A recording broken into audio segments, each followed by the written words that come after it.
Todos hemos tenido que estar en un hospital por alguna u otra razón, ya sea como pacientes o como acompañantes de alguien más, pero rara vez sabemos qué es lo que está pasando detrás de todo ese sistema al que llamamos hospitales.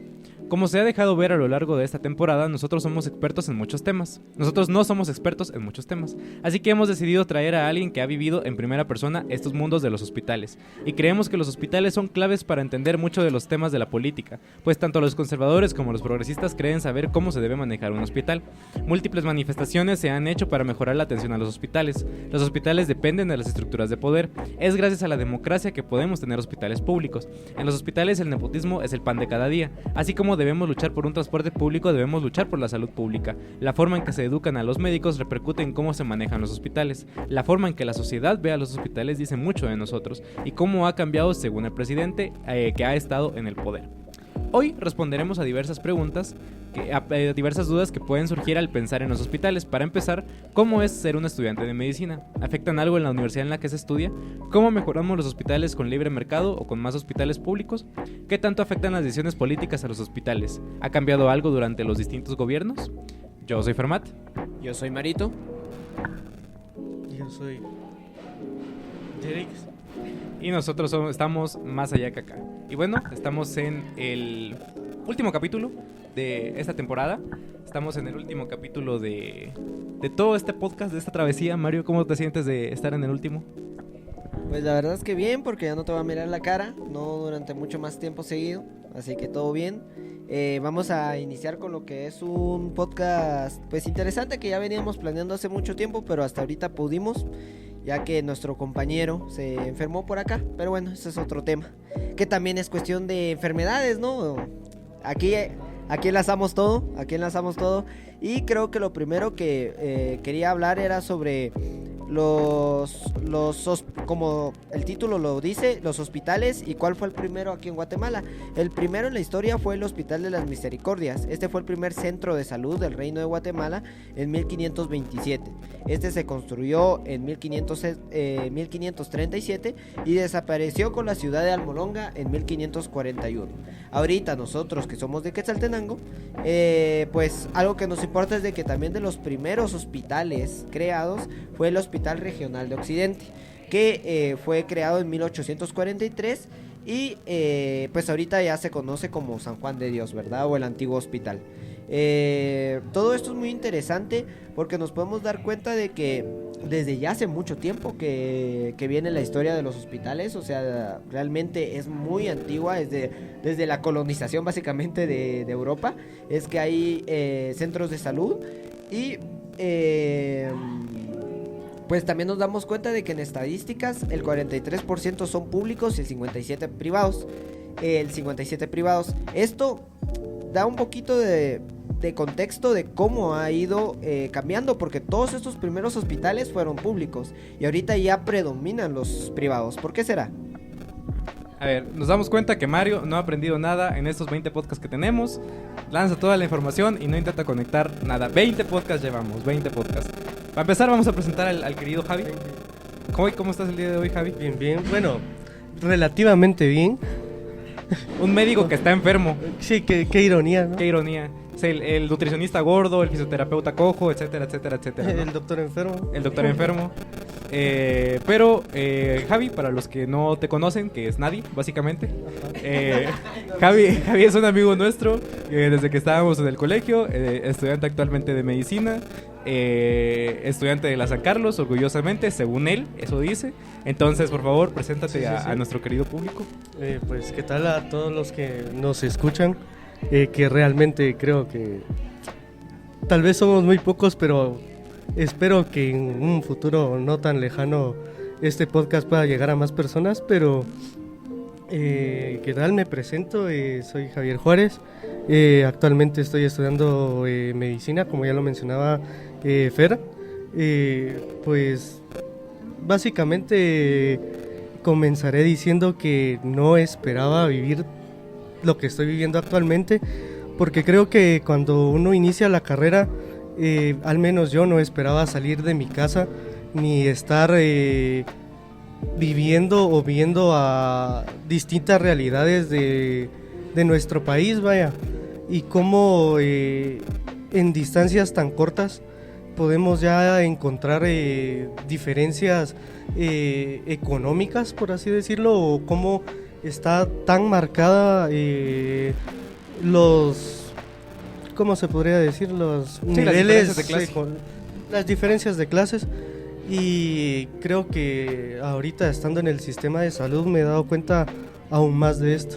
Excelente. Pues como Javi lo decía, él no esperaba estar aquí, nosotros no esperábamos tener este podcast, la vida da vueltas, y ahora sí, yo creo que como lo decía Mario, nos enfrentamos a una problemática, que es precisamente que la mayoría de hospitales son privados y no públicos. Entonces, ahora sí, Mario, exténdete lo que necesites. Sí, hay 165 hospitales en Guatemala, ¿no? Actualmente el 43% son públicos, el 57% son privados. Como lo venía diciendo, esto me parece interesante porque aquí Javi ha estado casi que solo en experiencias públicas, también por ser de la San Carlos, aunque sea que ahorita tú nos vas a contar de que también estás en el IX, un poquito apoyando ahí, pero la cuestión es de que realmente se viven cosas distintas. O es muy distinto estar en un hospital privado o en un centro de salud público, ya que también uno se da cuenta de las realidades muy distintas que hay entre cada lugar, aparte porque los privados, según estadísticas, solo atienden al 10% de la población, o sea, solo el 10% puede permitírselo. Entonces mi pregunta, Javi, es ¿cómo es que has sentido esa diferencia? Porque tú has estado en un centro de salud y ahorita en el IX, ¿cómo es esa diferencia? O sea, ¿cómo se viven esas dos realidades? Porque en el IX sabemos de que, pues, por lo menos un poquito más de alta clase. Sí, se nota bastante la diferencia de un centro de salud a un IX. Porque, por ejemplo, en el centro de salud, tanto la atención es muy limitada porque no hay insumos adecuados. Tampoco se cuenta con el personal necesario como para atender distintas situaciones. Regularmente los centros de salud, al menos en mi experiencia, son más como que para atender a enfermedades más comunes, por ejemplo una gripe, diarreas, y si estas se llegasen a complicar, muchas veces tanto los medicamentos que se encuentran en estos lugares no son los necesarios y hay necesidad de referir a los pacientes o trasladarlos a otro hospital. Por ejemplo, acá se podría decir que la mayor parte de los pacientes de centro de salud se podrían referir al hospital regional o al de Totonicapán, que son los que ya están más capacitados en atención, cosa que esto en un IX no es de la misma forma, porque ya es más especializado, por así decirlo, el hospital.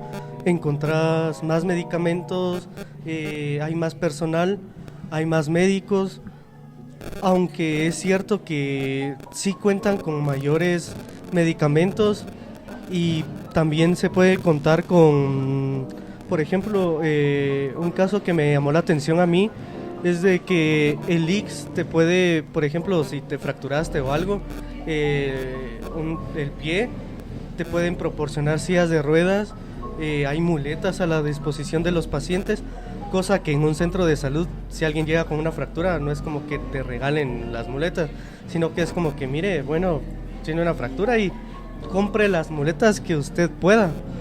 Entonces creo que desde ahí empieza a marcar una diferencia, pero también debemos de recordar que los que pagan IX dan un porcentaje de su salario para pagar dichas prestaciones, y considero que a veces por eso se podría considerar algo precario de cierta forma en el IX, porque considero que la cantidad que se paga mensualmente puede que no esté bien administrada, o no sé cómo, desconozco esa parte, pero sí siento que al uno pagar IX debería de tener mayores insumos o una mejor atención, pero no se da, ya que son demasiados pacientes y no te das abasto. Ok. Y una pregunta que a lo mejor nos surge a muchas personas que estamos fuera del ámbito de la medicina. En mi caso, porque mi hermana es médica, pues a lo mejor yo estoy un poco más metido. Pero, ¿cuál es la diferencia entre un hospital, un centro de salud y, por ejemplo, el IX? O sea, que es público. O sea, ¿qué diferencias? Principalmente, por ejemplo, si yo de repente me fracturo, da igual que vaya al hospital o que vaya al centro de salud, ¿o en qué se diferencian? ¿Por qué existe esa diferencia de centro de salud y hospital? Primero que nada, como mencionaba, el centro de salud es más una atención más básica. En el hospital ya podrías encontrar una atención más especializada. Y la diferencia entre el hospital y el IX básicamente son los medicamentos, los recursos con el que este cuenta. Porque no vas a encontrar recursos en un hospital nacional o público, por así decirlo, a un IX. El IX tiene mayores insumos, digamos, entre comillas, de mejor calidad que un hospital, cosa que a veces esto puede variar dependiendo del hospital y de la administración que cada hospital tenga, pero sí, básicamente es en cuanto a insumos y atención. Ya, otra duda que a mí me surge porque a comparación de Fernando, que lo sabe todo y sabe mucho de medicina también al parecer, Porque soy una verga. La otra duda que me surge es ¿qué tal con la capacidad de personas que hay? O sea, ¿cómo está con eso del personal?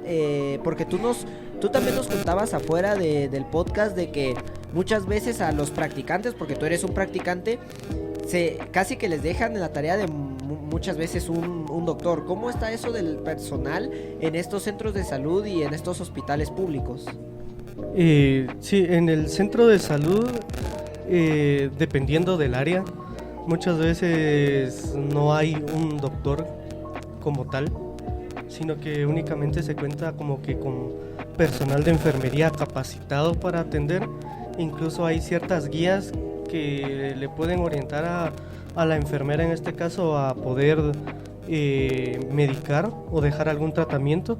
Entonces, en teoría, en un centro de salud, muchas veces uno que está de practicante llega a ser esa figura de doctor o de médico, porque realmente no se cuenta con una. Cosa que es muy distinta en un hospital, porque ahí sí ya hay médicos que muchas veces también por la sobrecarga de pacientes te dan forci obligatoriamente como que la confianza de poder evaluar a los pacientes.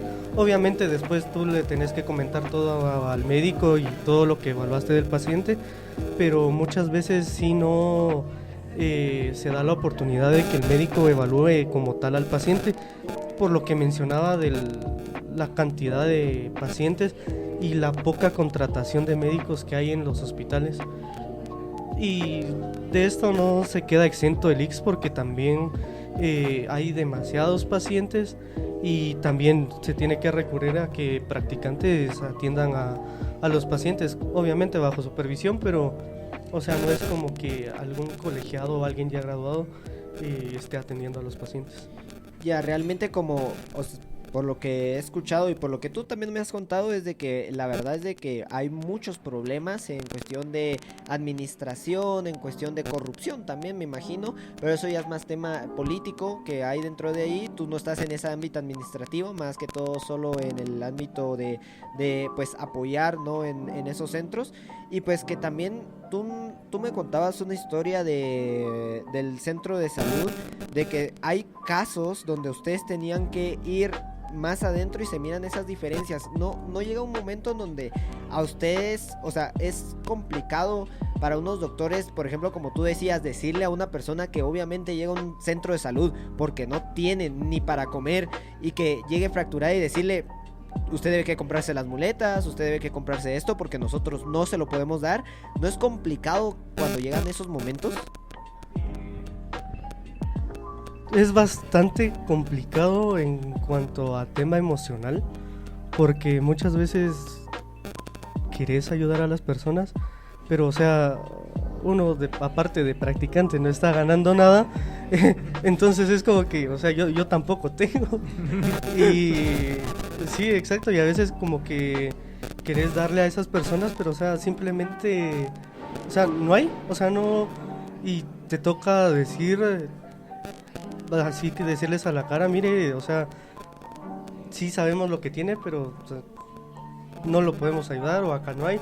Y muchas veces uno es consciente de que a lo mejor ni van a comprar todo el medicamento por las mismas cuestiones de dinero, pero, o sea, son cosas que tocan y creo que conforme va pasando el tiempo no es que te volvas más insensible, sino que simplemente ya estás como que tan acostumbrado a eso que, ajá, exacto, que ya lo aceptas, ya te es menos difícil poder decirle a alguien y mirarlo y decirle, mire, compre esto, a pesar de que uno sabe de que no lo va a comprar, y no es porque no quiera, sino porque simplemente a veces ni tiene para comer esa persona y pues no lo va a hacer.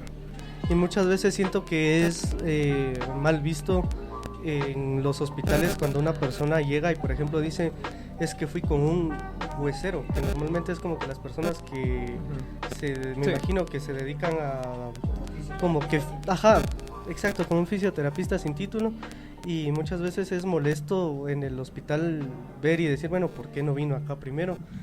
Y después uno analiza y es como que hasta cierta parte comprensible, porque ellos esperan tener un alivio ahí, a pesar de que ellos no sepan que muchas veces es contraproducente para su salud, pero económicamente es más factible ir ahí a que acudir a un hospital y saber de que te van a dejar medicamentos que ni siquiera vas a poder comprar. Entonces sí es bastante complicado ese tema. Yo entiendo eso, al final he tenido una experiencia en los hospitales ahorita actualmente con mi familia, y mi hermana, que es médica, me lo decía, es muy complicado estar del lado del doctor. Como el lado del doctor, pues sí decís así como de, mire, es que yo lo quiero cuidar y le receto esto porque sé que es lo mejor, y le receto esta medicina porque sé que eso lo va a curar. Pero luego cuando estás del lado del paciente es como, verga, son como casi 700 solo de pura medicina. Y decís, mi hermana como que hasta ahorita también le cayó ese 20 de decir, una cosa es estar del lado del doctor, de ser el güey que quiere cuidar y que quiere recetar lo mejor para curar a la persona, y por el otro lado ser el paciente de decir, no tengo para poder pagar esto, aunque sea que estén en un nivel medio, también es un gasto fuerte. O sea, el gasto del hospital es un gasto de que ni siquiera la clase media se puede escapar, babos. O sea, la clase media también sufre mucho ese golpe de la medicina. Pero mi pregunta es, ¿cómo sentís este cambio, o cómo es precisamente intentar manejar a estas personas, como por ejemplo con las embarazadas, que es como, no, es que yo fui con la comadrona y la comadrona me dijo que hay que golpearme la panza para arreglar al bebé para que salga bien, babos? O sea, ¿cómo es darle ese trato con las personas que tienen en primer lugar una desconfianza con los doctores, que ya yo los doctores no confío, los doctores son una mierda, que no sé qué, y por el otro lado no tienen la educación para poder entender todo lo que está pasando? O sea, al final aquí tenemos mucho antivacuna, no porque piensen que el gobierno los controla, sino porque no saben lo que se están inyectando y tienen miedo de que no les inyecten algo que ellos no conocen. Entonces, ¿cómo es ese trato con estas personas que son desconfiadas de los doctores en primer lugar y que luego no tienen esta educación institucional de saber lo que se está haciendo? Sí, es bastante complicado porque, como mismo lo decías, ya tienen de por sí tal vez desde sus antepasados, me imagino que tienen como que esta educación en cuanto a salud, y es bastante difícil de que en una cita o en una consulta les hagas cambiar de parecer, porque muchas veces llegan pacientes, en este caso, en el ejemplo de las embarazadas, de que van con una comadrona y muchas veces ni siquiera las comadronas tienen como que el conocimiento. Obviamente hay sus excepciones, pero en su mayoría no tienen mayor conocimiento de lo que están haciendo o de lo que pueden causar a las personas, y muchas veces llegan embarazadas ya muy complicadas en cuanto a salud. Pero mi pregunta es, con las comadronas, yo sabía de que las comadronas hay una forma de ser legalmente comadrona, o sea, como que en centros de salud se capacita comadronas. Sí, hay últimamente, yo no estaba enterado, pero sí creo que últimamente se ha tratado como que de regular esta práctica, porque sí, al final afecta tanto a la población como al personal de salud que atiende a estas personas, porque como decía Fer, muchas veces llegan y dicen, mire, yo no confío en usted, y vengo acá porque las comadronas ya no saben qué hacer con ellas, entonces le dicen, mire, váyase al hospital. Entonces ellos ya saben que con la persona que están o con la comadrona no es capaz de atenderlos y ya llegan a un hospital donde muchas veces ya, por ejemplo, un caso de pacientes que muchas veces tratan de darles como que tés o bebidas para que tengan dolores y puedan acelerar el parto, pero muchas veces esto afecta al bebé que van a hacer y muchas veces pueden llegar hasta morirse los bebés y muchas veces esto las pacientes no lo saben y al llegar al hospital ya dicen, bueno, acá no me atendieron bien, yo con la comadrona estaba bien y vine acá al hospital y posiblemente no me atendieron rápido y me compliqué. No, y es que aparte hay unos que viven en pueblos muy alejados que realmente cuando ya tienen problemas de, por ejemplo, las embarazadas sobre todo, no pueden llegar simplemente porque normalmente ellas deben que caminar todo eso si es que quieren llegar a un centro de salud más cercano, que tal vez es caminar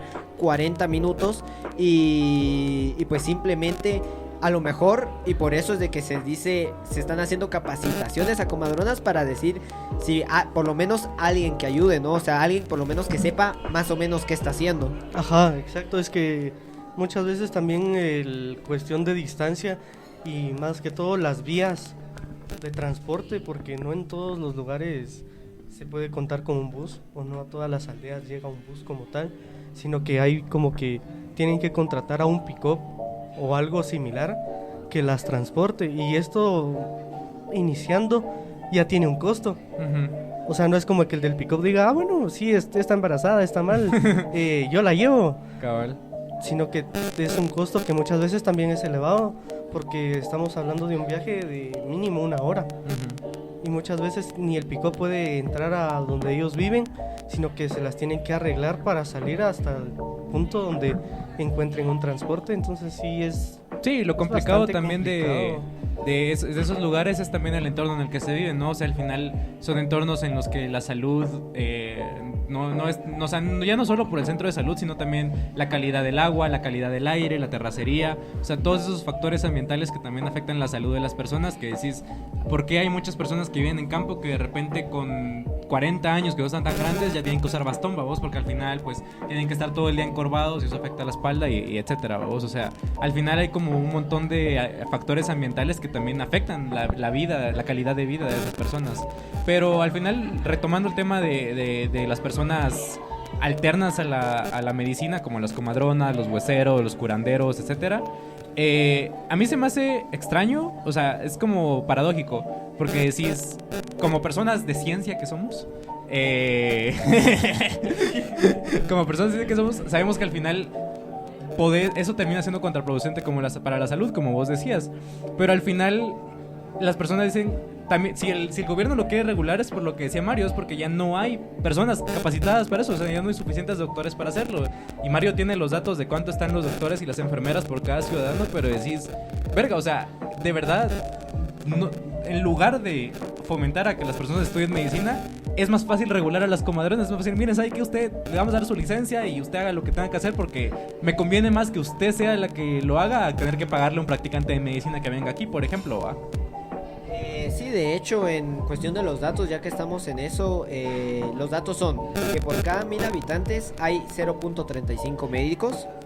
Esto sería el porcentaje más bajo o la relación más baja en toda Centroamérica. Es el más bajo en cuestión de médicos por cada habitante. Es igual que en los enfermeros. Los enfermeros son 0.07 por cada 1000 habitantes, siendo otra vez el más bajo en Centroamérica. Y de camas hospitalarias es hay 0.6 camas hospitalarias por cada 1000 habitantes. Entonces aquí nos damos cuenta de que como 0.35 médico, que ni siquiera es un médico, o sea, imagínense de que se necesita 3.000 habitantes por cada médico. Esa sería la relación así, contando un médico. Cada médico debería de estar pendiente de 3.000 habitantes si esto se hiciera bien a rajatabla, de que todos van con un médico para que tengan una opinión experta, ¿no? Es imposible. Y con las camas hospitalarias nos dimos cuenta de que con el COVID 0.6 camas por cada 1000 habitantes, como que es algo poco, un poquito poco. Si me preguntan, como que no es como que la Como mitad que de la no vaya a población. alcanzar. Si me preguntan, va a faltar una camita más por ahí. No sé. Entonces, ¿cómo se mira eso y cómo se vive eso?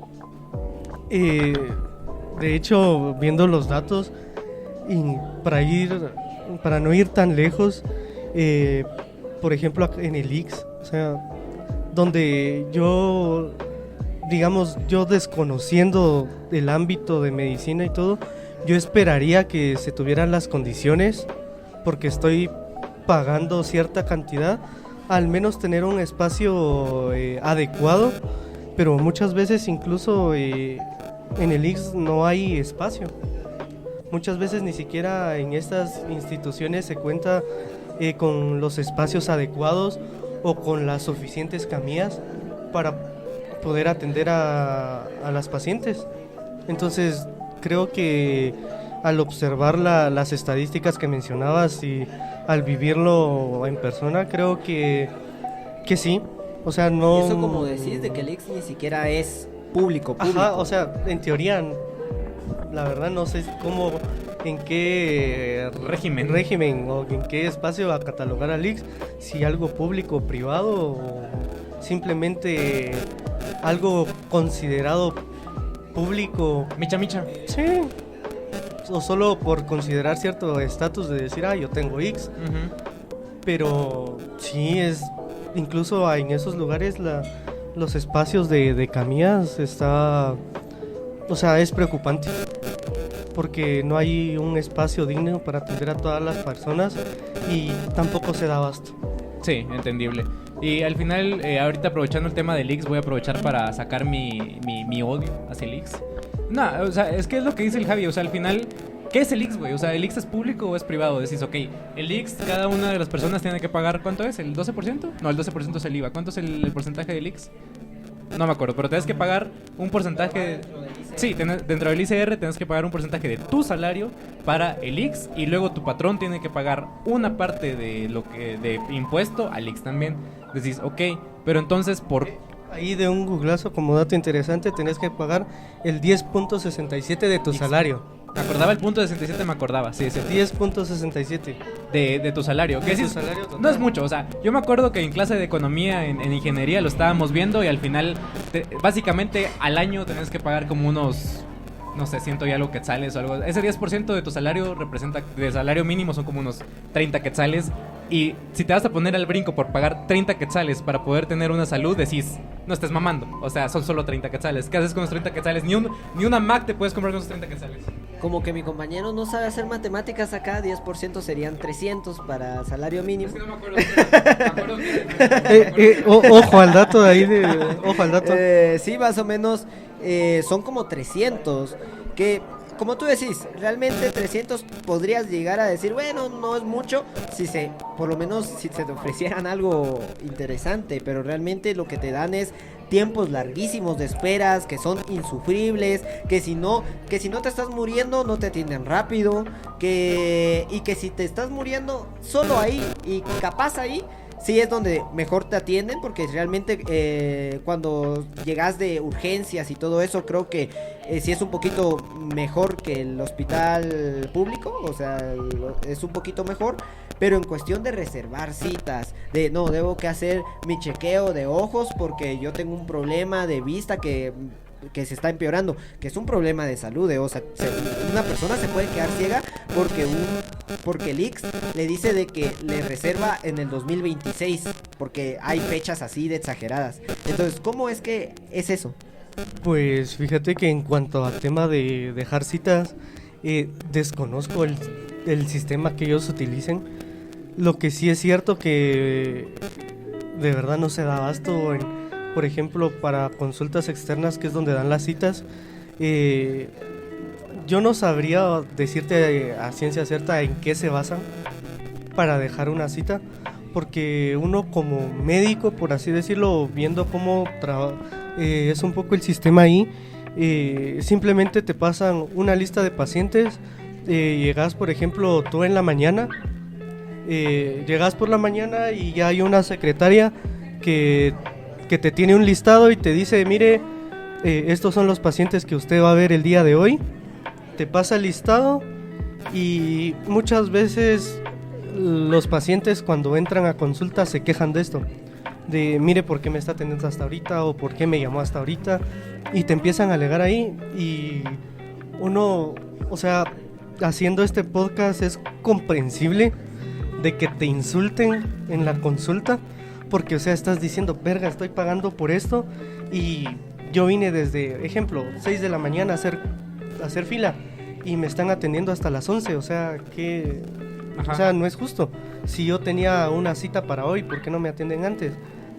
Pero, o sea, no es culpa de uno como médico porque a uno simplemente le pasan un listado y me imagino que las secretarias van anotando conforme van llegando las pacientes y obviamente se tarda un tiempo aproximado de entre 20 y 25 minutos y eso que se le explica al paciente así superficial.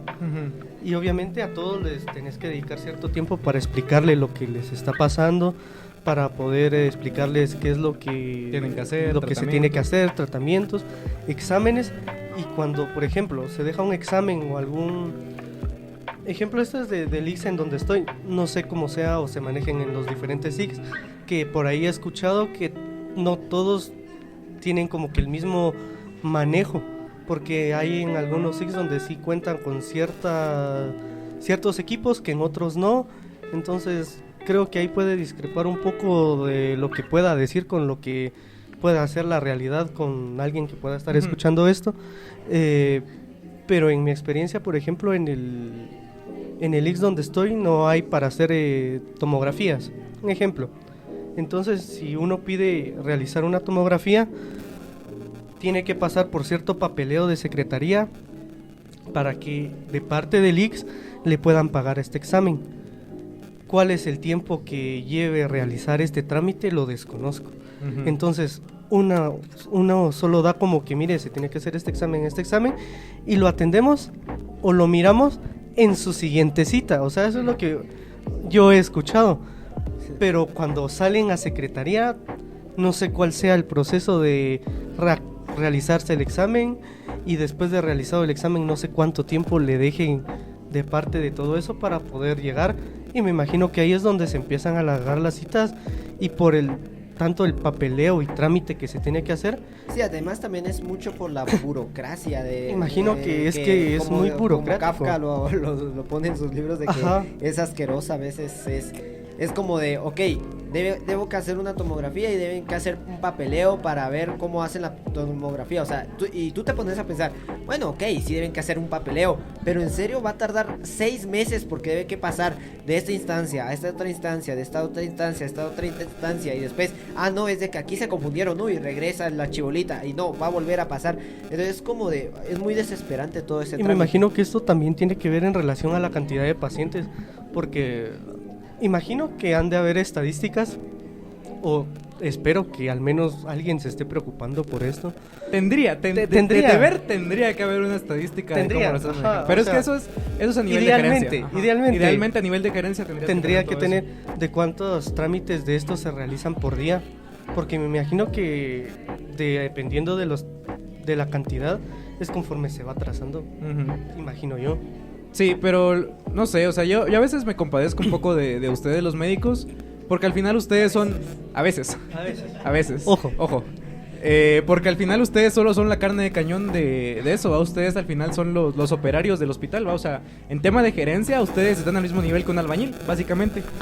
En temas de... Porque literal no... O sea, mi opinión, no sé quién sea como que la imagen, ajá, o el referente del ICS, pero, o sea, literal, uno como médico le vale madre al ICS, porque si te quejas o algo, pueden decir como que, miren, este trabajador es conflictivo. Sáquenlo, y también oportunidades laborales como médicos muchos están buscando, que pareciera que no, pero sí, también hay demanda sí, o sea, de trabajo. El mercado laboral de los médicos es interesante. Pero entonces, pueden contratar a alguien más y, o sea, uno solo se va con ese mal sabor de boca de que, verga, traté de hacer algo y lo que gané fue que me despidieran. Y salí jodido. Literal, pero entrando ya a ese tema antes de entrar al mercado laboral en los médicos, ¿cómo miras vos? O sea, porque ya es el meme de señores, el meme que todo señor tiene que compartir en Facebook que sea guatemalteco, es que las oficinistas del Ban Rural o del IX están de la chingada, que las secretarias son una verga, que no sé qué. Pero a tu Que ahí el machismo también que hay porque siempre es en femenino, ¿no? Ellas siempre son mujeres. No, güey, ¿querés saber un dato machista de Guatemala? Vos, como trabajador del IX, o sea, vos que pagás IX como trabajador, vos le podés dar el IX a tu esposa. Vos podés ingresar a tu esposa como parte del IX y lo que vos pagas se le aplica a ella, ¿va? La mujer no puede hacer eso con el hombre. Si la mujer paga el IX, ella no puede inscribir a su esposo. Exacto, eso es un dato interesante. Es claro, decís, ¿por qué, güey? Interesante y jodido. Ajá, decís, para mí que fue una confusión de que literalmente querían poner esposos o algo así y solo borraron una S y dice solo esposo, babos. Entonces ya fue de, no, aquí dice hombre, ya solo los hombres, güey, para que veas. Pero mi pregunta va relacionada a cómo miras el nivel de competencia de los que están ahí, tanto de enfermeros, secretarios y los propios médicos. ¿Cómo miras el nivel? O sea, hay mucho nepotismo, nadie niega que hay nepotismo dentro de los hospitales, de que hay mucho hijo del doctor que lo metieron ahí porque sí, o hermana de no sé quién del doctor que es secretaria, que no sé qué. Pero ¿cómo miras ese nivel de competencia tanto de enfermeros, de administrativo, todo eso? O sea, ¿mirás que sí son competentes o mirás que sí les vale verga completamente y que están ahí solo para recibir su cheque? Pues fíjate que al menos donde yo estoy, sí, como te mencionaba, o sea, muchas veces no sé cómo definir en el hospital donde estoy esta palabra de nepotismo, porque sí, muchas veces todo el personal quiere hacer algo, pero muchas veces ya no se da abasto. Entonces tal vez no se puede considerar de, verga, no lo quiere hacer, sino que, o sea, ya está tan cansado. Ya no es usted, incompetencia, sino que incapacidad de hacerlo, porque ya estás tan quemado. Se podría decir tan quemado, ya estás tan hasta la verga. Por ejemplo, pueden haber días donde ya estás tan cansado de ver pacientes que decís, bueno, me voy a tomar un rato. Y muchas veces, por ejemplo, pueden ver las personas saliendo, en este caso al doctor, fuera de la emergencia, por así decirlo, y que se va a tomar un café o que está tomando alguna gaseosa o algo, y muchas veces alguien puede decir, verga, la cola acá, o sea, hay un vergo de pacientes y el doctor acá se la está pelando. Sí, y, pero ajá, pues solo está tomando algo en un ratito que tiene libre, o sea, ni siquiera es un ratito libre, sino que es un ratito de decir, ya estoy hasta la madre, solo quiero respirar un rato para volverte a sentar y seguir atendiendo a todos los pacientes. Entonces, creo que muchas veces es la perspectiva. ¿Los doctores también tienen sentimientos, muchachos? Ahorita me acabo de dar cuenta. Los doctores también Difícil de creer. Yo no lo esperaba, la verdad. Yo los miraba y decía, son unos hijos de puta. Pero bueno. Miren, ese hijo de puta está sentado ahí. Pero no.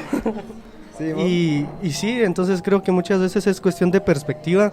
Porque mientras vos podés ver a alguien que, como técnicamente decimos, se la está pelando, o sea, no has visto el detrás de él, que, o sea, ha estado viendo pacientes, y creo que muchas veces psicológicamente también es algo cansado, por lo mismo que decíamos y comentábamos de que a veces querés hacer más por alguien, pero el mismo sistema no te lo permite. Sí, pues no puedes. Y luego, o sea, terminás de ver a ese paciente y le decís, mira, acá está su receta, y, o sea, te quedas con eso.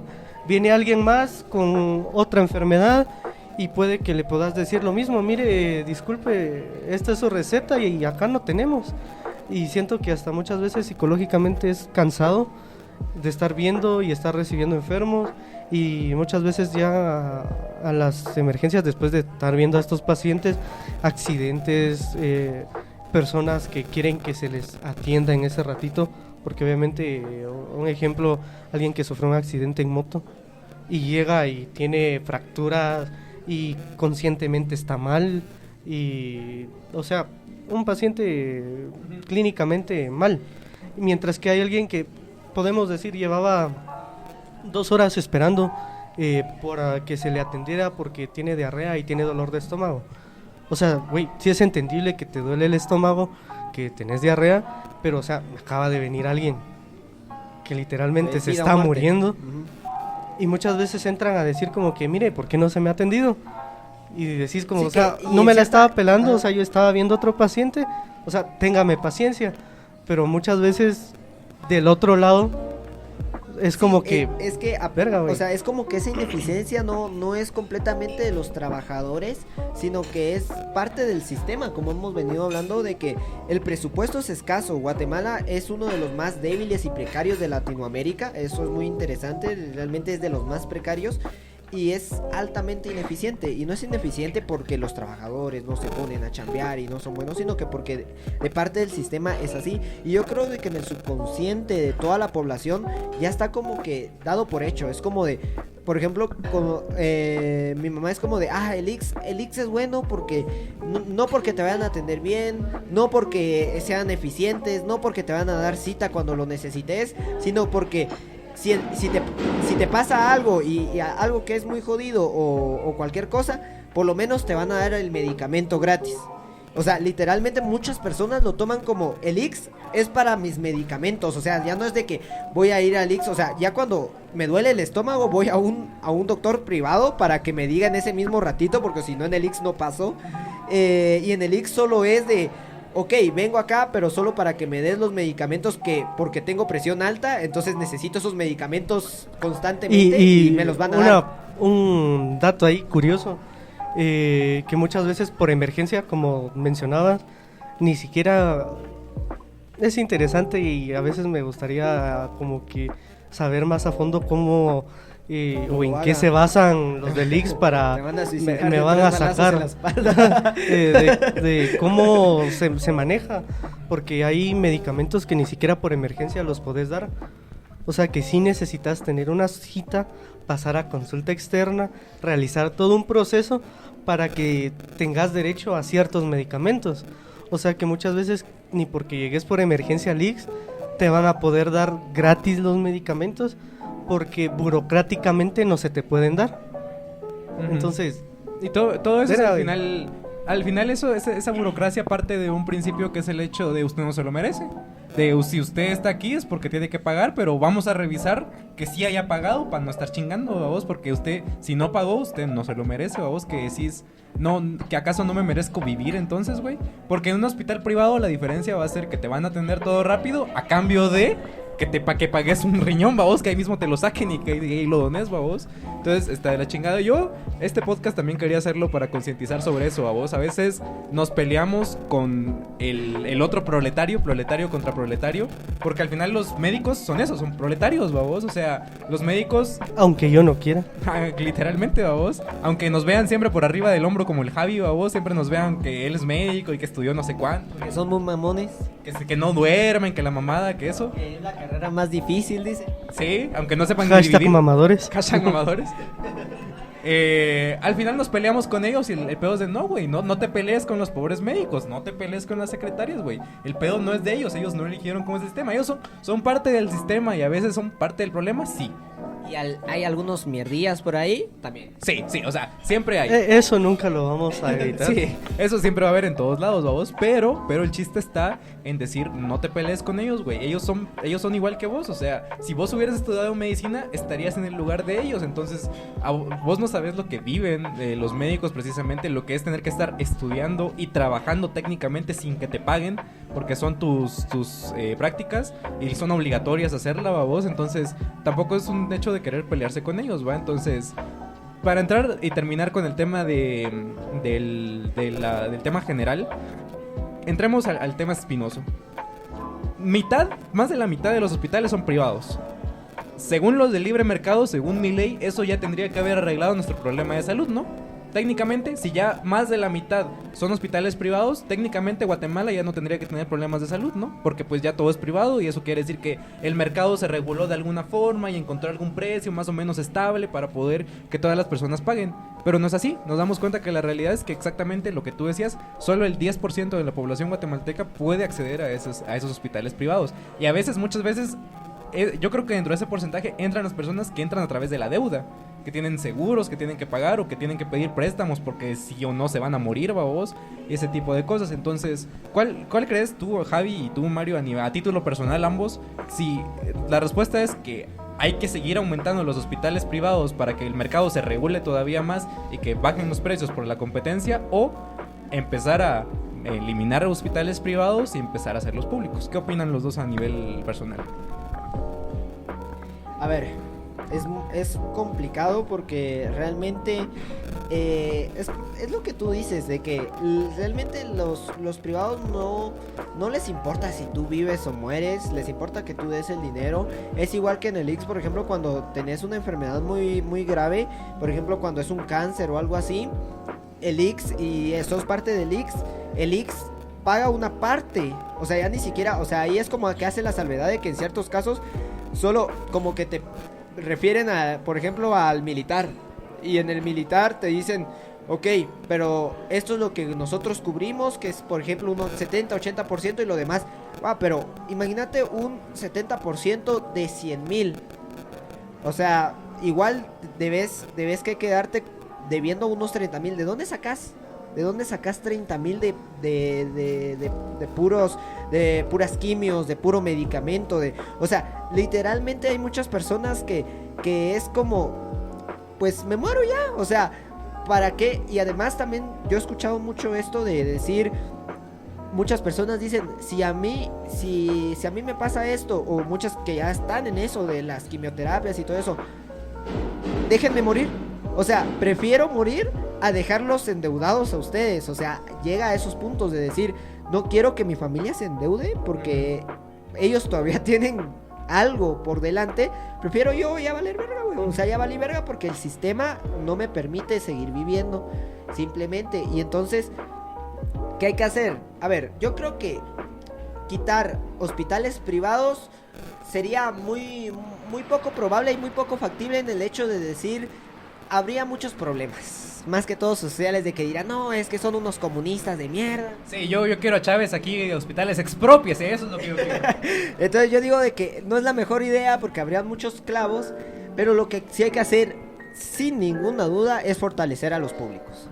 Eso es lo que hay que hacer. O sea, ya dejar este pensamiento de, ok, si quieren que existan los hospitales privados, que ellos miren cómo chingados viven a costa de los que están, de los que sí tienen dinero y sí pueden pagárselo y prefieren eso, pero hagamos fuerte lo público, porque realmente, seamos sinceros, si tú haces fuerte lo público y realmente llega a ser eficiente, hasta las personas que tienen dinero van a preferir el hospital público, porque van a decir, bueno, prefiero irme aquí a estar pagando miles y miles y miles y miles, que al final va a ser el mismo trato, que muchas veces en unos hospitales privados, ese es el problema de, yo he escuchado a muchas personas decir, yo solo voy al hospital privado no porque tengan mejores doctores, no porque no porque te sepan recetar mejor o tengan mucha más capacidad o mucho más capacidad humana,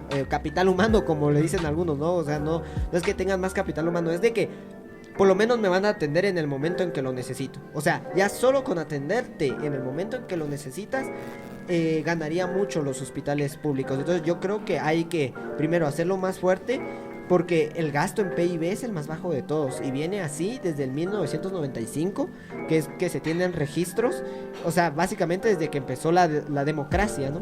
El libre mercado. Viene con esto y es el más bajo de todos, de toda Centroamérica. O sea, más bajo que Nicaragua, más bajo que Honduras, más bajo que El Salvador. Muchos que ahorita están, no, El Salvador es la mera verga, gasta más en salud pública. O sea, es algo necesario. ¿Por qué? Porque la gente, no toda la gente puede pagarse un hospital privado. Entonces para mi pensamiento, es necesario fortalecer lo público mucho, mucho, mucho más. No es necesario expropiar, pero también hay cada quien, ¿no? No, yo tampoco apoyo al expropiamiento. Como pueden ver, estoy rodeado de putos tibios. Tibios de mierda. Les recuerdo que en el infierno hay un lugar para los ángeles que no se decidieron. Yo solo se los recuerdo. Javi, ¿qué opinas? ¿Hospitales públicos o privados? Es bastante complicado el tema, porque creo que al quitar los hospitales en este caso vayamos a un extremo, de que quites a todos los hospitales privados, siento que tampoco en un hospital público existiría la capacidad de atención. Y creo que en lugar de mejorar las cosas, podría ser que se empeore. Y también veo difícil el fortalecer al sistema público, porque como nos podemos haber dado cuenta en publicaciones de Facebook, que últimamente acá en Guatemala han estado como que fiscalizando a los diversos hospitales, podemos ver que hay mucho mal manejo de lo que en sí ya hay. Y creo que quitar a esta cultura como que de mafia, por así decirlo, va a llevar, aparte de mucho tiempo, muchos procesos, y siento que al final siempre vamos a tener un poco de lo mismo. Sí, o sea, entiendo de que el punto es tal vez antes de expropiar o pensar en expropiación hay que fortalecer el sistema público, ¿no? Porque si quitas los hospitales privados ahorita, serviría para pura verga. O sea, creo que existiría de hecho el mismo problema, solo que con ricos quejándose que no tienen el hospital militar para ir. O sea, eso pasaría, que la verdad me la pelan, pero no ayudaría nada. O sea, pues a lo mejor también ayudarían a fortalecer al bueno, más al tal sistema vez público. No, yo digo que lo que intentarían hacer es un golpe de estado para volver a traer sí, buen punto.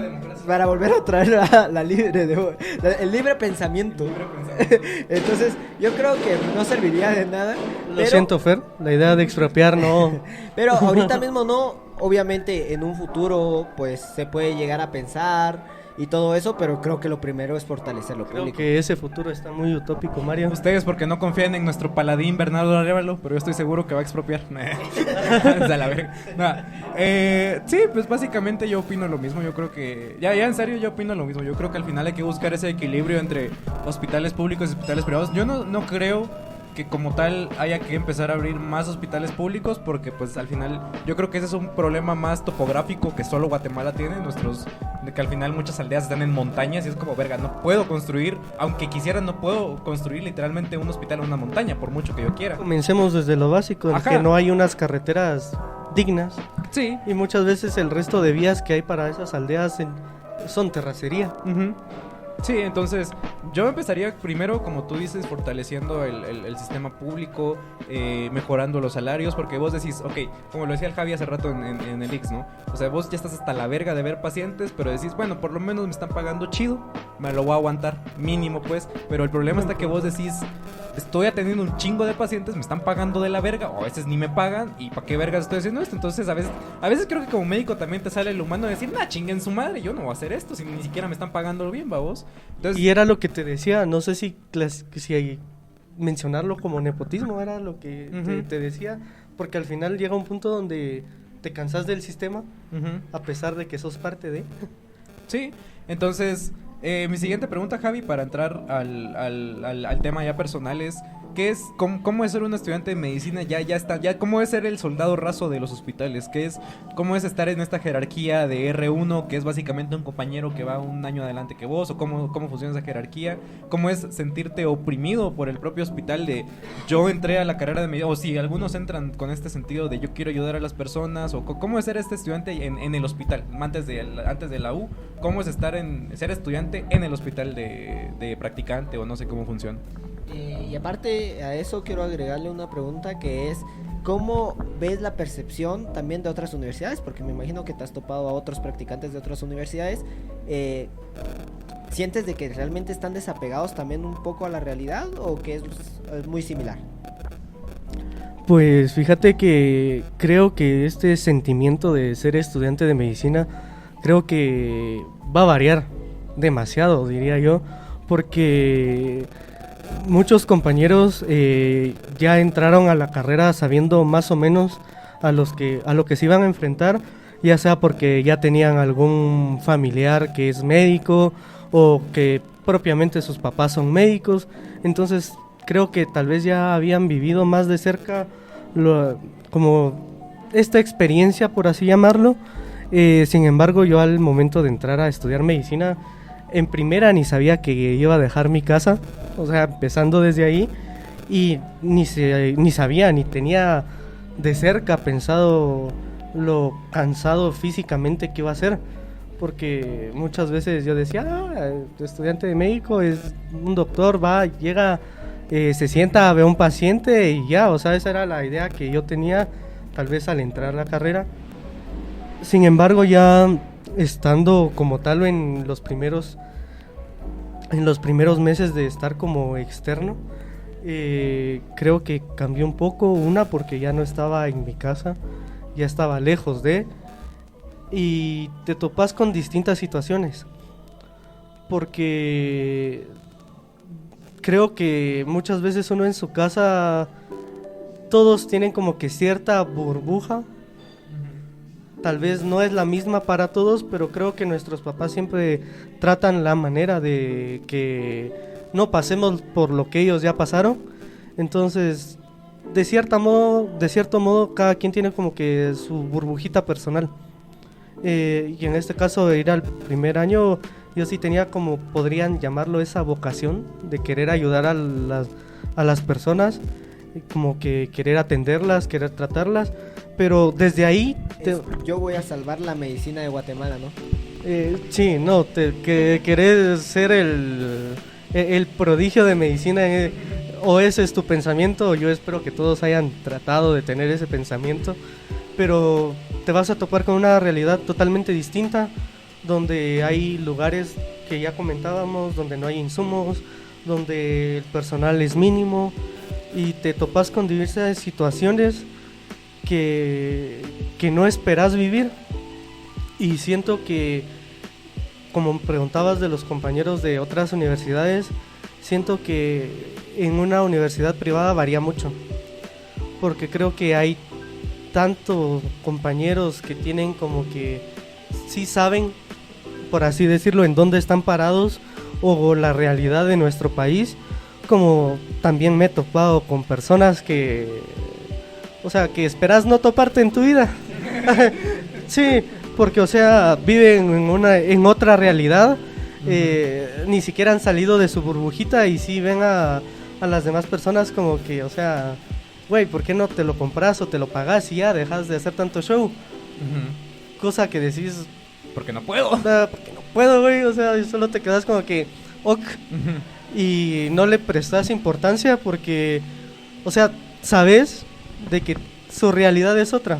Sí, o sea, ¿cómo le explicas a alguien que no podés cuando él siempre ha podido? Ajá, sea, exacto. ¿Cómo llegas a decirle, no puedo, pero ¿por qué no podés? Es que no tengo dinero, pero... O sea, ¿cómo no tenés dinero? Ajá. Eso se consigue y es como de... O sea, son circulares, o sea, ajá. A veces son pensamientos circulares. O sea, ni siquiera por qué debatir o querer tratar de hacerlo ver diferente, porque, o sea, no lo vas a lograr. Y siento que sí, aparte de que te consume bastante tiempo, o al menos personalmente me ha pasado de decir como que, verga, todavía estoy trabajando de gratis y no tengo a veces ni 10 pesos para ir a comprar una coquita, y a veces sí miro compañeros, o en este caso como que Marito, así de, verga, ya están trabajando y verga, yo todavía sigo aquí valiendo madres, y creo que no a todos les pasa. Por eso te decía, creo que la experiencia de ser estudiante de medicina es bastante personal, porque creo que no a todos les pasa, porque hay quienes que económicamente están mejor y que dicen, verga, güey, yo estoy estudiando esto y voy tranquilo, y tal vez no ven esa necesidad o esa importancia de querer ya como que ganar dinero. Sí, al final, algo así. Algo que hablábamos en el tema de la educación, el Mario y yo, era que parte del propósito de estudiar es la movilidad social. O sea, aparte de que vos querrás estudiar una carrera universitaria, es por la promesa de que vas a poder mejorar tu situación económica. Y si de por sí la carrera de medicina es una carrera que siempre se promete como que media vez te gradúes ya vas a empezar a cagar dinero, básicamente, así se vende. Siempre se ha vendido así la carrera de medicina. Cosa que no es cierto. Piénsenlo bien si van a estudiar medicina. Ajá, y es como de verga, es que voy a tener que chingarme Uber o gasolina o lo que sea para ir al hospital a las 3 de la mañana, probablemente ni siquiera comer, para poder tan siquiera tener este sueño de movilidad social. Entonces decís, la movilidad social en medicina entonces puede ser un mito, porque si es verga, no puedo chingarme porque no tengo que comer o no tengo cómo irme al hospital si vivo hasta la verga, por ejemplo, o tengo que pagar una residencia o tengo que pagar algún lugar si me voy a Quiché o algún lugar así medio reservado. Decís, verga, güey, o sea, de verdad que las clases sociales también afectan dentro dentro del propio hospital. Sí, como lo mencionabas, ya tocando el tema, tanto he tenido compañeros que, o sea, económicamente están como que en su burbujita, como también he tenido compañeros que pasaron de tercero a cuarto, que para los que no sepan, tercero todavía es factible, o sea, todavía se va a la universidad y no hay prácticas. En cuarto año es donde ya empezás con tus prácticas hospitalarias. Y por ejemplo, a mí que me tocó dejar mi casa, tuve compañeros que tuvieron, algunos, si no estoy mal, tuvieron que dejar la carrera porque económicamente no les era factible pagar un cuarto y aparte pagar su alimentación. Entonces sí, desde ahí creo que esto más se da en la San Carlos. No creo que alguien en una privada al momento de llegar al hospitalario. Te sorprenderías, ¿eh? O sea, si hay personas que pagan privadas, como un compañero de acá que lo miro. Me sorprendería mucho. Sí, o sea, hay pocos casos, pero sí me sorprende Pero que en sí. el hecho, a mí lo que me pone muy triste en estas situaciones es pensar todas esas personas que no conociste, que realmente querían ser médicos, que su vocación era ser médicos, pero que no conociste porque en el camino se dieron cuenta de que el sistema no los iba a dejar. O sea, porque es esa promesa de, no, es que siendo médico vas a escalar un peldaño más en todo esto social y de dinero, en clase social y todo esto. Es como una promesa, pero que viene como que con letras pequeñas que dicen Sí, por lo, sí. ajá, sí, solo sí. Exacto. Por lo menos tenés para comer. O sea, si por lo menos Hambre no vas a pasar. hambre, si por lo menos sabes que hambre no vas a pasar pagando un cuarto porque te vas a tener que ir a Huehue, por ejemplo. Entonces, solo así puede ser que sí logres hacer esa carrera, ¿no? Y que es difícil, complicado, estresante. Y como decía, otra cosa que me impresiona es eso de ese choque emocional también, que me imagino que pega diferente en todas las personas y también dependiendo de su conciencia social, es llegar y todos esos problemas que tú miras y decirle a las personas no las puedo ayudar. O sea, y hasta en cierta manera yo siento de que he escuchado a algunos médicos que dicen, es que yo a veces he sentido de que por nosotros, o sea, por el sistema, he visto a personas morir. O sea, le he dicho a una Que va a pasar más seguido de lo que imagines. Ajá, o sea, de que decís, esto es lo que debes que hacer, estos son los medicamentos. Y se va y tú sabes de que no va a poder comprárselos, no se los va a poder pagar y que a lo mejor sea un medicamento para la diabetes que en una semana lo tenga muerto por no haber podido comprarlo. Diabetes causada por la Coca-Cola que llega a las aldeas más rápido que la medicina. Diabetes causada... Eso nunca va a hacer falta. Diabetes por la chatarra que comemos, que nos tiene el libre mercado. Pero cambiando un poco de tema y siguiendo en la misma línea, no sé si te has encontrado con estos aprovechados, porque aprovechados hay en todas las carreras, ¿no? O sea, mierda siempre va a haber en todos los lugares. Pero ¿cómo es ver a estos güeyes, tanto en la carrera como ya en el hospital, que literalmente son de... yo estoy aquí por el varo, a mí me vale verga si una persona se muere o no, yo lo que quiero es graduarme lo más rápido, no me vale verga hacer trampa, me vale verga hacer mi trabajo, yo lo que quiero, estoy aquí para graduarme y para empezar para poner mi clínica y empezar a ganar varo, o para heredar la clínica de mi papá y luego ponerme a hacer varo. ¿Cómo es? No sé si te has encontrado con esas personas o cómo es verlas y querer mentarle la madre o algo así, o sea, ¿cómo es? Pues fíjate, Fer, que gracias a Dios no me he topado con este tipo de personas, porque creo que si de por sí es algo pesado el ambiente laboral, tener a alguien con estas características en tu entorno creo que sería aún más complicado. Sí me ha tocado ver personas que andan en su burbuja, pero no a ese punto de decir, me vale verga todo lo que estoy haciendo, solo quiero graduarme y ya. Creo que a ese punto no, pero sí me he encontrado a ciertas personas que tienen Hay algo un alejada poquito- su Hay conciencia. un poquito de esencia humana, todavía le queda... Todavía tengo fe.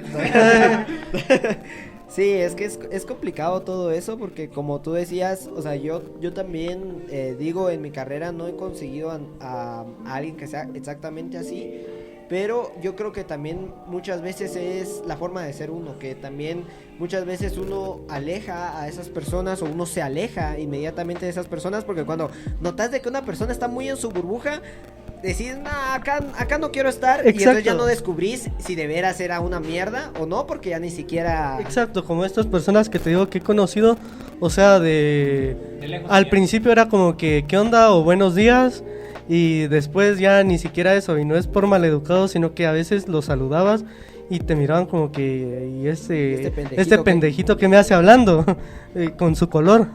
Con su color. Verga, güey. No, va a ser que de repente una señora, no, yo quiero al doctor Blanco, por favor, usted no vaya así. Que a veces pasa. ¡No mames! Yo digo que pasa mucho, mano. Es que hay mucho pasa. racismo, güey. Hay mucho racismo. Pasa más de lo que machismo. esperarías. Mano, imagínate. Yo sé, o sea, no me cabe ninguna duda, no he conocido, pero no me cabe ninguna duda de que algún señor machista hizo de pedo porque le tocó una doctora mujer o algo así. No estás nada alejado de la realidad, Mario. Verga, güey. Yo tengo una doctora ahí donde estoy que, o sea, tiene su especialidad y todo. Y me recuerdo que me dijo, mira, llama a tal paciente para atenderlo. Y como es costumbre, me dijo, lo evalúas y todo y me comentas después. Entonces llamé al paciente, lo evalué y demás. Al momento de yo irle a mencionar con el paciente y presentárselo a la doctora y de mencionarle todo lo que tiene, el paciente todavía me mira y me dice a mí, doctor, ¿y qué me va a dejar? Y que no sé qué. Y cuando la doctora trató de explicarle, le dijo, ahorita señor. La verga, güey. Que hasta yo me quedé como que... No, mames. verga, ella es la doctora. Ajá, exacto. O sea, yo soy yo soy el pendejo. Ajá, exacto. A mí decime señor. Dígame, señor, amigo, pero... No, güey, qué incómodo, güey. Tenés al señor que te está preguntando y tenés a la doctora que te está viendo, güey, que vos sabés y es como no te podés mover, güey. Ajá, exacto, y te quedas como que... y no podés hacer nada porque nuestra cultura ya es así. Sí, güey. Y muchas veces entran y ven a las doctoras y es como que señor y que no sé qué. Y O enfermera, güey. eso es bastante complicado. Sí, güey. Pero... Y muchas veces tratan de buscar, o como por lo menos donde yo estoy, en cuanto a emergencia, hay distintos escritorios donde hay doctoras y doctores. La mayoría, cuando uno los llama, trata de irse a donde está algún doctor.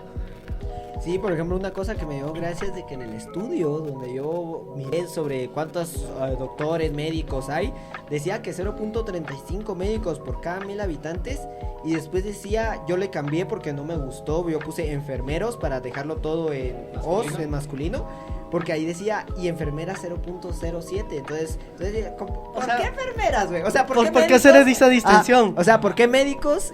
Y en la siguiente me decís enfermeras, ¿va? O sea, es como que raro. Ajá. Y imagínate, si es un estudio científico que tiene esas características que te dejan ver esos rasgos machistas, imagínate acá en la cultura de acá, o sea... Si estamos hablando de ese estudio, habías comentado que era español. O sea, ¿qué esperas? Sí, no, sí, está de la verga, pero pasando ya de ese tema y entrando ya a lo último de que fue cómo fue pasar la carrera, también cómo fue estudiar en la San Carlos, ¿qué crees que sí afecta la universidad en la que estás? Suponete, para empezar, si alguna vez te preguntaste cómo hubiera sido haber estudiado, por ejemplo, en la MES o en la Mariano, y segundo lugar, imagínate la historia, por ejemplo, de un güey que es becado en la MES o en la Mariano, que se ganó alguna beca para estudiar medicina, la estudia ahí y de repente que el güey becado, que no tiene recursos, termina siendo él mismo clasista con los pacientes, babos. No sé si puede haber algún caso que haya pasado así. Entonces, ¿cómo fue estudiar en la San Carlos? ¿Cómo es ser esta ansiedad de estudiar en la San Carlos, de saber que a veces no depende de qué tan bueno sea, sino que depende de qué tan buen humor esté el doctor o ese tipo de cosas? ¿Cómo es ser estudiante y si crees que afecta a la universidad en la que estudias para ya luego cuando estás en el hospital? Creo que sí te afecta bastante. no quisiera decirlo, pero tal vez en el ámbito académico te afecta mucho, porque creo que en la San Carlos está, en general, creo que cualquier carrera se necesita ese deseo de superación, porque tenés que ser autodidacta. Porque te van a joder. Porque te van a joder, exactamente. Tenés que tener ese instinto de supervivencia y de decir, vale madre es lo que me digan, yo quiero esto y voy a seguir. Pero eso te lleva muchas veces ser autodidacta, de querer aprender por tu cuenta. O sea, de verdad tener que leer, porque decir, verga, esto me va a servir y, o sea, esto es preparación para mi futuro. Porque nadie te va a estar presionando, diciendo, mire, hoy vamos a leer de tal página y cosas así. Cosa que a profundidad no sé cómo sean en las privadas, pero sí me tocó ver que, por ejemplo, cuando estaba haciendo X práctica, en nuestros horarios teníamos que estar en el hospital todavía. Y era como que, bueno, pidan permiso, y si no les dan permiso, pues miren cómo madres ver la clase, y si no la pueden ver, pues se chingaron, ¿va? No te lo decían literal, porque éticamente no es correcto, pero, o sea, al final siento que ese era el mensaje. Cosa que después vi que los compañeros de una privada, en X momento me topé a alguien y le dije, ¿qué estás haciendo a estas horas con la compu? Y me dijo, ahorita estoy recibiendo clases. Y me quedé como que, verga, ¿y por qué estás recibiendo clases? Eran como tipo 8 de la noche. Cosa que a mí me parecía algo descabellado, porque en la San Carlos máximo 3:30 de la tarde, máximo 4, o sea, ya no tenés clases. O sea, de 4 en adelante es tu tiempo libre para estudiar. Yo tuve clases hasta las 10 de la noche. Bueno, pero al menos en medicina, desde que empezás las prácticas hospitalarias, ya recibir clases en la noche, a menos de que de verdad lleguen a un acuerdo con el doctor, pueden existir esos horarios, pero de ahí de lo contrario, institucionalmente no se puede. Y me topé con este compañero de una privada que me dijo, estoy recibiendo clases. Y me quedé como que, verga, ¿clases de qué? Y le pregunté. ¿De inglés o qué? Ajá, sí, ajá. Y me dijo, no, es que la universidad tiene esta hora para darnos clases a todos, porque en este horario se supone que ya nadie está en el hospital, solo los que están de turno, que ese ya es otro tema, pero en su mayoría ahorita ya no tendrían por qué estar en el hospital. Entonces a esta hora recibimos clase para no afectar el horario. Yo me quedé como que, verga, ojalá me pudieran decir a mí eso de, mire, a qué hora se les queda mejor en grupo como general, para que podamos tener como que buena armonía de relación catedrático-estudiante, y de que se den tus clases a la hora y poder realizar preguntas y estar participativo en la clase. Cosa que tal vez no haga tanto la diferencia si después vas a leer el libro, pero sí necesitas que alguien te oriente o te explique de mejor manera, o si tengas alguna duda que te la pueda resolver. Asumiendo que el de la San Carlos te va a explicar. Asumiendo que te va a explicar y que también no te mande a leer el libro, porque es lo que pasa. Porque es lo que pasa, seamos honestos. Que si le preguntas es como tipo, este pendejo no ha leído, o ¿por qué me lo anda preguntando? Y al final te dice, vaya a leer. Pero como que si necesitas esa relación, como que más que de clase, como que para tener esa que es cierto que en momentos emoción de... Que yo siento de que en lo de las privadas sí falta ese momento de que los catedráticos le digan a los estudiantes, ¿y ya leyó? O sea, creo que sí hay momentos en donde es necesario que te digan, ¿y ya leyó? ¿O quiere que yo le lleve de la manita? O sea, porque yo creo que es el problema mucho de las privadas, de que intentan llevarlos muy de la manita y de que después ya se encuentran en momentos en donde es como de, mano, léelo. O sea, hay libros, por si no sabías, esos tienen letras. Se llaman libros. Ajá, y pues puedes leerlos. O sea, la característica de los libros es que tienen información, ¿no? Entonces creo que hay momentos en donde sí, pero pues en la San Carlos también exagera, ¿no? Ese comportamiento, ¿no? De decir, no, es que los libros, pa. O sea, Después también miras la relación del costo que tiene estudiar en la San Carlos a una privada y No, y decís, aparte- güey, Y aparte que yo creo que otra cosa que iba a comentar de que algo que ayuda mucho en la San Carlos y creo que es también de lo mejor de la San Carlos es de que permite verte más contextos, o sea, permite abrirte más los ojos porque yo he estudiado con amigos que tienen un vergo de dinero, porque hay, en la San Carlos hay, amigos que están peor que yo, que está sí, cagado, y ahí o sea, es que donde están decís, mucho peor que yo. verga, como yo no puedo si hay quien está peor que yo y es como que... Sí, no, Sí, y bueno. no es que yo esté bien. O Ajá. sea, o sea, en ese punto tú decís, entonces te llega y tú miras cómo son los contextos, cómo se comportan, cómo viven. Y yo creo que hay mucho de eso, de que algunos no lo saben aprovechar y no lo saben ver. Pero yo creo que a la mayoría en la San Carlos es lo que ayuda de decir, ok, me está abriendo más contextos, estoy viendo cómo son las dinámicas, cómo es que se comportan entre clases sociales. Siento que y te ayuda a cómo crecer es- como persona ajá, también, es decir, cómo porque es la vida. Tratas de tomar lo mejor de cada grupo, por así decirlo, con el que te vas relacionando. Sí, a mí lo interesante que siempre me ha parecido de la San Carlos es el tema que a mí me lo comentaba el Brian, que era que llevaban un curso de salud pública. O sea, a mí me parece, no estoy seguro, 100% seguro, que en las privadas no llevan el curso de salud pública, pero llevan el curso de emprendedurismo o de financiera o yo qué sé qué chingados para que ellos luego abran su clínica y que la chingada, o sea, yo creo que o sea, es completamente que sí te afecta el estudiar en qué universidad estudias, precisamente por eso, o sea, la San Carlos sí va a tener ese sentido público de decir, miren, nosotros esta universidad es pública y hay que defender lo público, les vamos a enseñar por qué la salud pública es importante, etcétera.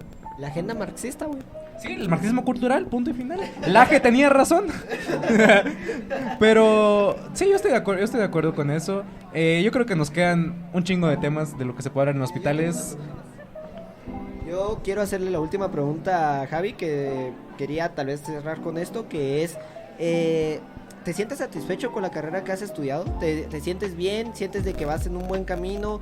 Y sientes que todo lo que has hecho por lo menos ha sido con una buena intención? ¿Y cómo te has sentido con la carrera más que todo? Pues la verdad me he sentido bastante a gusto con la carrera. Tal vez el problema que tengo no sea en la carrera como tal, sino como creo que al final de cuentas todos tenemos el mismo problema, que es con el sistema, porque en la carrera yo me he sentido satisfecho. Siento que es más de lo que esperaba en cuanto a lo que uno puede hacer por alguien, pero creo que a la vez esta se ve como que opacada por el sistema, porque el sistema no te deja hacer más a pesar de que uno quiera hacer más por alguien. Entonces sí, la verdad no me arrepiento hasta el momento de haber estudiado. ¿Cómo, pa? Mentalidad de tiburón, si lo piensas lo puedes hacer. Exacto. Ok. Ronda de preguntas rápidas, Javi. Contesta sin pensar. Ok, ¿Cuánto ganas ahorita como médico? nada, Ok. ¿Cuánto se coge en el hospital? muy poco. ¿Los doctores son borrachos o más drogadictos? Ambos. ¿Cuánto es lo máximo que has visto que gana un doctor? Uf, no. Creo que el límite es dependiendo de tu posición económica. Podés llegar mensualmente, creo que más de 60, 70, dependiendo de especialidades. ¿Todas Varía. las enfermeras son una mierda? No, Los, pero pareciera que les dan clases para eso. los de Guate nos ven siempre como arriba del hombro. Sí, definitivamente. ¿Todos los doctores son mamones? En su mayoría. Yo no tengo nada que decir. Me quitas el micrófono porque sí, idiota. Pues sí, Déjalo. esas son las preguntas rápidas. Última, ¿has visto cómo acosan a alguna chava médica? Más de lo que esperaba. Ok. Como digo, esos son temas que al final tenemos que dejar ahí, porque al final hay un podcast que se llama Más Allá del Rosa, que es de una chica, la novia de Farid, de hecho, que tiene ese podcast en donde habla con varias doctoras que precisamente hablan de su historia de acoso, güey, de cómo acosan a las pobres morras como estudiantes y así, pero pues aquí somos 3 hombres, hasta donde yo vi, el último día éramos 3 hombres, entonces no podemos hablar de ese acoso. Vos un poquito menos. Me has comentado que has tenido intenciones, ¿no? Esos De pensamientos. cambiar. De ¿no? explorar. De explorar nuevos Más rumbos, allá. ¿no? Sí, de decir, ¿qué hay más allá? ¿No? ¿Qué hay más allá que acá? Pero la cuestión es de que la verdad es de que esos ambientes, yo también he escuchado muchas cosas feas, hasta en ingeniería yo lo he notado, o sea, yo creo que en todas estas Creo que ya carreras es parte de cultura. Sí, yo creo que mucha parte de estas carreras mucho más científicas y vistas históricamente más como hombres, hay como que eso de hay diferentes, porque hay dos casos, o de joder a las mujeres o de ser complaciente con las mujeres, o sea, es las Ser dos. un simp. Sí, básicamente, y también de los ingenieros, de los doctores, de ser como que eso complaciente de decir, o sea, no tratarlos como a los demás, como que si no fueran los demás, y creo que es algo que hay que cambiar, pero eso ya es otro asunto. Sí, o sea, me hubiese gustado que estuviera una estudiante de medicina mujer para poder hablar de esos temas, pero lo dejamos ahí, dejamos al final también el tema de... A lo mejor en un futuro. Sí, en un futuro también el tema de salarios, cómo están distribuidos los salarios, cómo se gana, cómo es ese trato con las enfermeras, etcétera. No, pero ya estamos sobre tiempo. Yo creo que ya nos vamos a extender de todo lo que podríamos hablar. Podríamos Entonces, dejar otro. sí, podemos siempre dejar otro capítulo en la siguiente temporada. Este es el último capítulo. Mi conclusión, básicamente, que saco tanto de esto como de todos los podcasts que hicimos de política es: no se enojen con el proletario, enójense con el capitalismo y con el sistema, que es lo que de verdad nos oprime.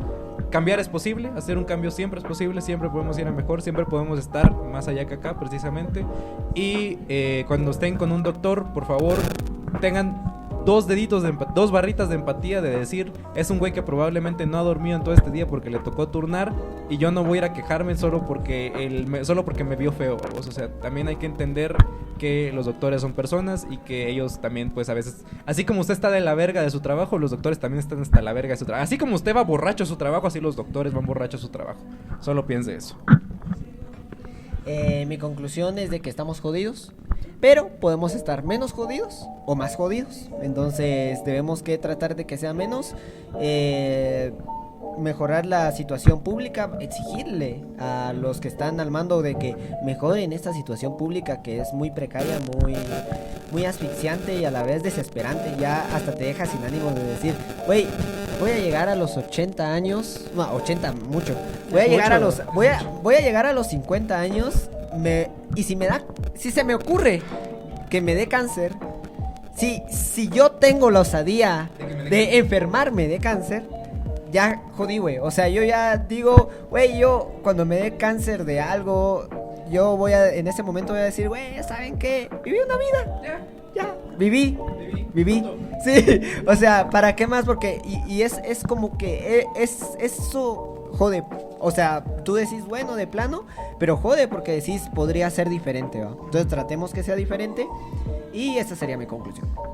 Javi, conclusión y alguna recomendación que le quieras dar a alguien que esté escuchando esto y que piense ser estudiante de medicina. Que lo piense bien, porque no todo es como se lo pintan. Puede que sea, dependiendo, más cansado o menos, como ya lo comentábamos, pero en sí, que siempre vaya con esa intención de ayudar y de no hacer más o atrasar más al sistema de lo que de por sí ya está. Excelente. Entonces, ese fue el podcast de toda esta temporada. Toda esta temporada culmina el día de hoy. Esperamos que les haya gustado. Esperamos que alguien más que Mario esté escuchando este podcast en este momento. Esperemos que de 3 visitas pasemos a 4 con la de Javi ahora, que se vaya a escuchar. Y yo fui... ¿Me he escuchado algunos? No parece. No, ahí aparecen 0 visitas.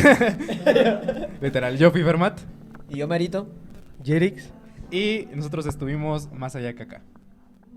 Adiós.